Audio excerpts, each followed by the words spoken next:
प्रिय विद्यार्थियों नमस्कार। पेब्लो नेरूडा चिली के सुविख्यात कवि हुए हैं जिन्हें 1971 में साहित्य का सर्वोच्च पुरस्कार नोबेल पुरस्कार से सम्मानित किया गया। उनकी एक कविता कीपिंग क्वाइट टाइटल के साथ हमारी 12th क्लास की फ्लेमिंगो टेक्स्ट बुक के पोइट्री सेक्शन में संकलित है। आइए एक कविता पढ़ते हैं। कविता कुछ इस तरह से हैं। कीपिंग क्वाइट, पोइट का नाम है पेब्लो नेरूडा। कविता की थीम क्या है, वो क्या मैसेज देना चाहती है, इस विषय पर मैं पोइम के अंत में बात करूंगा। आइए अभी पढ़ते हैं पहली लाइन से। And now we will count to 12 and we will all keep still. Neruda कहते हैं कि अब हम 12 तक गिनेंगे और हम सब शांत हो जाएंगे, खामोश हो जाएंगे। For once on the face of the earth let's not speak in any language. Let's stop for 1 second and not move our arms so much. It would be an exotic moment without rush, without engines. We would all be together in a sudden strangeness. Poem के second stanza में Neruda कहते हैं, ऐसे request करते हैं सब लोगों से कि for once on the face of the earth, एक बार के लिए ही सही इस धरती की सतह पर, let's not speak in any language. आओ हम किसी भी भाषा में बात न करें। आप जानते हैं कि दुनिया में हज़ारों की संख्या में भाषाएं बोली जाती है और अलग अलग भाषाओं का मतलब है अलग अलग समूहों के लोग, अलग अलग राष्ट्रों के लोग, अलग अलग वर्गों के लोग। तो नेरूडा कहते हैं कि उन सारी भाषाई विविधताओं को भुलाकर हम सब लोग कुछ देर के लिए, एक बार के लिए ही सही, शांत हो जाते हैं, खामोश हो जाते हैं, कुछ नहीं बोलते हैं। Let's stop for 1 second and not move our arms so much. फिर वो कहते हैं कि 1 सेकंड के लिए सही आओ हम सब लोग अपनी बाहों को, अपनी भुजाओं को इतना न हिलाएं, उनको रोक दें। किसी उत्तेजना में या फिर किसी हिंसक या अनैतिक गतिविधि में हम अपने हाथों का जो इस्तेमाल करते हैं, नेरूडा कहते हैं कि पल भर के लिए हम अपने हाथों को विश्राम दें, उन्हें बिल्कुल रोक दें। आगे वो कहते हैं कि it would be an exotic moment without rush, without engines. We would all be together in a sudden strangeness. कहते कि ये जब ऐसा हो जाएगा कि कोई भी आदमी बोल नहीं रहा होगा, कोई भी अपने हाथों को हिला नहीं रहा होगा, तो ये अपने आप में एक विचित्र पल होगा, अद्भुत पल होगा, जिसमें न कोई शोर शराबा होगा, न मशीनों के चलने की आवाज़ें होंगी। हम सब लोग एक साथ होंगे अचानक छा जाने वाले अजनबीपन के साथ। ठीक वैसे ही जैसे किसी कैंडल मार्च में बहुत सारे लोग, अलग अलग समूहों के लोग एक साथ चले आते हैं मौन होकर शांति मार्च करने के लिए। तो ये कुछ वैसा ही आह्वान नेरूडा करते हैं कि हम सब लोग चुप हो जाएं और एक साथ आ जाएं। अगले स्टेंजा में नेरूडा लिखते हैं, fisherman in the cold sea would not harm whales and the man gathering salt would not look at his hurt hands. वो कहते कि मछुआरे जो ठंडे समुद्र में मछलियों को नुकसान पहुंचाते हैं, उन्हें पकड़ने का काम करते हैं, क्योंकि इस पूंजीवादी दौर में मनुष्य ने न केवल स्वयं को नुकसान पहुंचाया बल्कि उसने प्राकृतिक संसाधनों को, जानवरों को भी नहीं बख्शा। और एक ऐसे दौर में जब हम प्रोटीन के लिए इतने कॉन्शियस है, वहाँ मछलियों का मारा जाना बहुत ही सामान्य बात है। तो यहाँ नेरूडा ज़्यादा सेंसिटिव दिखाई देते हैं जानवरों के प्रति भी, और वो कहते हैं कि मछुआरे जो ठंडे समुद्र में मछलियाँ पकड़ने का काम करते हैं, वे भी कुछ समय के लिए, एक पल के लिए किसी भी मछली को नुकसान नहीं पहुंचाएंगे। और वो सारे लोग जो नमक इकट्ठा कर रहे हैं देखेंगे अपने जख्मी हाथों की ओर। कहने का मतलब कि वो भी शांत हो जाएंगे। और यहाँ जख्मी हाथों का मतलब ये है कि इंडस्ट्री के जो मालिक हैं वो लेबर्स का, मज़दूरों का इतना एक्सप्लॉयटेशन करते हैं, उनका शोषण करते हैं। तो कुल मिलाकर नेरूडा ये कहना चाहते हैं कि न तो मनुष्य जानवरों को नुकसान पहुंचाएं और न ही एक मनुष्य दूसरे मनुष्य का शोषण करे उस रूप में कि उन्हें मजदूर बनाकर, उन्हें बंधुआ मजदूर बनाकर उनसे काम करवाएं कि उनके हाथ तक जख्मी हो जाएं। नेरूडा इन सारे कामों को रोक देने का आह्वान करते हैं।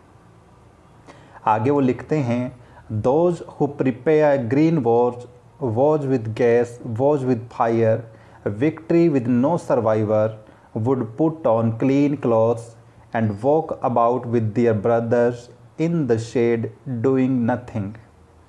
फिर वो कहते हैं कि वे सारे लोग जो हरित युद्धों की तैयारी करते हैं, ग्रीन वॉज का मतलब है पर्यावरण को नुकसान पहुंचाने वाले काम, चाहे आप पेड़ों को काटने का काम कर रहे हैं, जंगलों में आग लगाने का काम कर रहे हैं, वो सारी चीज़ें, या फिर ऐसे लोग जो न्यूक्लियर बॉम्ब के साथ युद्धों की तैयारियां कर रहे हैं, या फिर बड़ी बड़ी मिसाइल्स बनाकर युद्धों की तैयारियां कर रहे हैं, अपने पड़ोसियों को, अपने विरोधियों को ख़त्म करने की साजिशें कर रहे हैं, या फिर ऐसी जीत की उम्मीद कर रहे हैं, विक्ट्री विद नो सर्वाइवर्स, एक ऐसी जीत जिसमें कोई जिंदा ही नहीं बचेगा।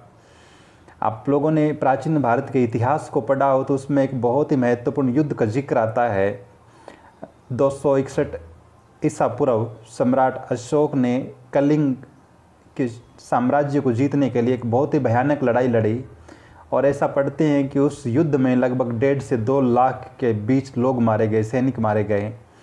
युद्ध तो जीत लिया था सम्राट अशोक ने, लेकिन उस भीषण नरसंहार को देखकर उसका दिल जो है वो पिघल गया और उसने वहीं युद्ध के मैदान में तलवार फेंक के मारी और संकल्प लिया कि आज के बाद कभी युद्ध नहीं लड़ूंगा।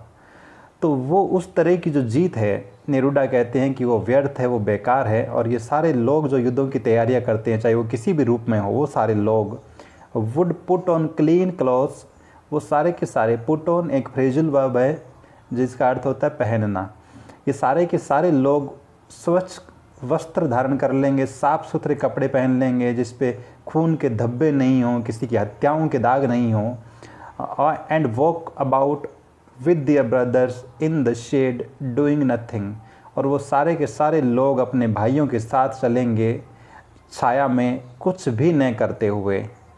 यहाँ एक बार पुणे वो पूरी दुनिया में विश्व शांति की कामना करते हैं, ऐसी उम्मीद करते हैं और ऐसी रिक्वेस्ट करते हैं सब लोगों से।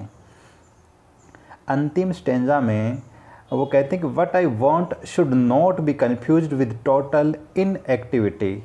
मैं जो कुछ कहना चाहता हूँ उसे पूर्ण निष्क्रियता के रूप में न देखा जाए, कि मैं इस बात की वकालत कर रहा हूँ कि आदमी सारे काम धंधे छोड़कर अपने घर में बैठ जाएं। मेरे कहने का मतलब ऐसा बिल्कुल नहीं है।